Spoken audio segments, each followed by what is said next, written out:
Welcome, everybody. Welcome to another episode of PEM Rules, the Pediatric Emergency Medicine podcast. I'm your host, Yaron Ivan, as usual, and today I'd like to discuss some more important clinical care tips and some more rules.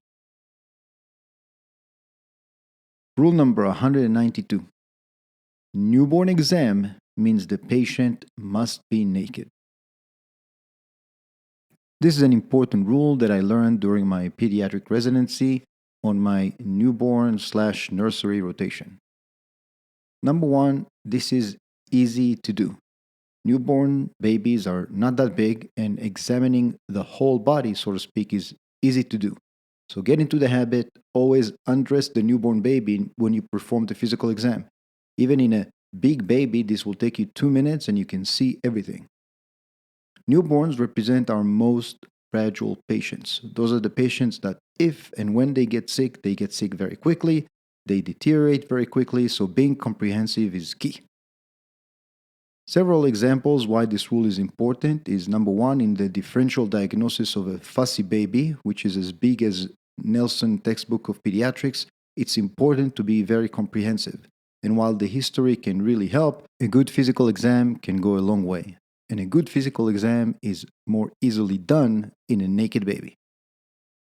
In addition, many newborns' parents are very nervous and sometimes inexperienced. They may have no idea that this vesicular lesion is abnormal or that rash is concerning. Sometimes, many times, really, parents don't see what we see as physicians just by being comprehensive and doing a good physical exam. And they may not report any physical findings if they missed it. This rule is actually important even when the patient has respiratory complaints. Listening to the newborn baby breathing is very important, but let's be honest. Many times the newborn is crying, you really can't hear a thing, but if you undress the baby, you can see the respiratory distress. You can see the retractions, you can see the abdominal breathing, and that can help you a lot in assessing the situation. You can see the patient abnormal breathing pattern. So don't just listen, undress the baby and take a look. Now, most importantly, I think this rule comes into mind and comes into play specifically in the setting of potential child abuse. In the case of a child abuse, every skin finding can be very important. We all know the rule: if you don't cruise, you don't bruise, and any bruising or any hematoma you find in that age will be very concerning.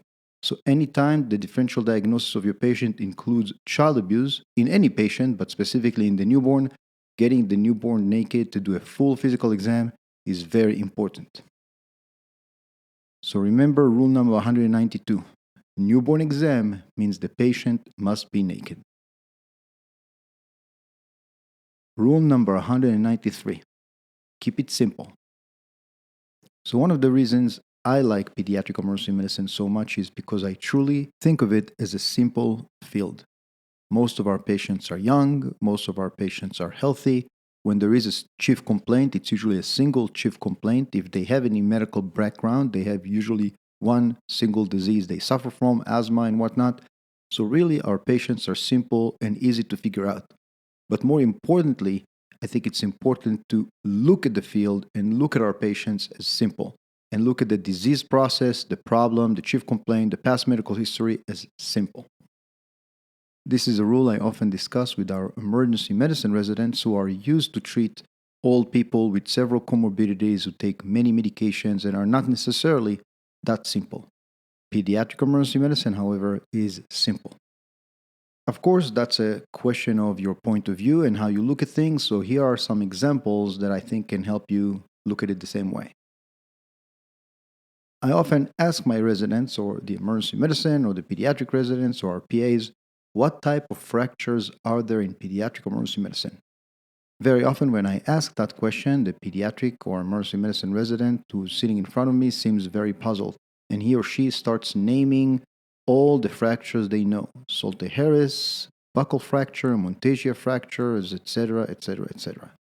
What I help them and what I try to make them think about is, again, pediatric emergency medicine is simple. In the pediatric emergency department, essentially there are only three types of fractures: splint and send, sedate and reduce, or send to the OR. Any fracture you see in the emergency department has to belong to one of those groups. It's either some mild injury that you can splint and send, it's either something that you can reduce and send the child home, or it is something that has to go to the operating room. The younger the child, the more likely it is to be a splint and send type of injury because bone healing has to do with bone growth, as we know, so younger children can get away with a lot. On an older child or an adolescent, certainly if the injury is serious, is something that will have to go to the OR. I think that happens in the adult ER quite often, unfortunately. But essentially, all fractures in pediatric emergency medicine belong to one of those groups. Yes, it takes a little bit of experience to categorize each fracture into one of those groups, but that comes with time. But I think it's very helpful to think of it simply. All pediatric fractures in the pediatric emergency room are either splint and send, sedate and reduce, or send to the OR type of injury. Another good example for this rule is allergic reactions. I think we all remember from our medical schools there is type 1, type 2, type 3, type 4. Maybe some new types have emerged since I finished medical school. Nonetheless, in the pediatric emergency department, there are only two types of allergic reactions: anaphylaxis and anything else. That's how I think about it. That's how really it is for me. In the patient who has an allergic reaction in the pediatric emergency department, I must figure out, is this anaphylaxis? If it is, that is serious, that is concerning, and there's a specific way I have to treat it. Anything else that is not anaphylaxis is pretty much the same from my point of view. Yes, I can give some Benadryl, some other medications. Nonetheless, it's not an emergency and the patient likely is going to be fine. I think this makes things a lot easier for us physicians. Think about it simply. It's either anaphylaxis or anything else. The same rule applies to the treatment of anaphylaxis. Yes, you can give certain amount of epinephrine as milligrams per kilograms, this dilution, that dilution, etc. Having said that, it's always easier to keep it simple. So EpiPen is sold to parents with a prescription, and it's very easy. Adults and children who weigh more than 30 kilograms get the 0.3 milligrams EpiPen, and patients who are 15 kilograms to 30 kilograms get the 0.15 milligram EpiPen. Easy. Essentially, each patient with anaphylaxis in your pediatric emergency department belongs to one of those groups. It's either someone who's more than 30 kilograms or somebody between 15 and 30 kilograms. It's very rarely a child less than 15 kilograms, since anaphylaxis is not very common in those very, very young patients. So keep it simple. Give your patient either 0.15 milligram of IM Epi or 0.3 milligrams of IM Epi. If you try to do it by milligrams per kilogram, it just makes things more complicated. So remember rule number 193. Keep it simple. Another good example for this rule, and you've heard me say that many, many times, a child with viral illness. Child with viral illness can get many over-the-counter medications. The average pharmacy is full of over-the-counter cough, cold, congestion medications. Nonetheless, child with viral illness is going to be fine no matter what you do, and even if you leave he or she alone, they will get better. So keep it simple. Supportive care with Motrin Tylenol is needed, maybe some saline and suction, and leave the patient alone. The patient will get better. Explain that to the parents and keep it simple. In terms of your workup, again, there's not a whole lot to do. If you don't think your patient has pneumonia, there's no hypoxia, there's no significant respiratory distress, etc., keep it simple. Respiratory viral panel will not help you do better for your patient. It's not like you can treat the specific virus that you will find. If the respiratory viral panel is negative, your patient still has a viral illness if he or she have runny nose, congestion, and fever, etc. So keep it simple.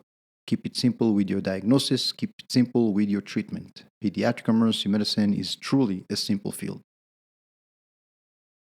And that is it for today, guys. Only 2 rules for today. Thank you for listening to Pen Rules. Thank you for checking the website, making your comments, and keeping in touch. Again, if you want to come on the show, discuss any topic you want in pediatric emergency medicine, just write to me through the Pen Rule website. I'm always happy to hear from you guys. The following outro is one of my favorite songs by Led Zeppelin. It's called A Whole Lotta Love. That guitar riff sounds amazing. Hope you like it. Have a great day.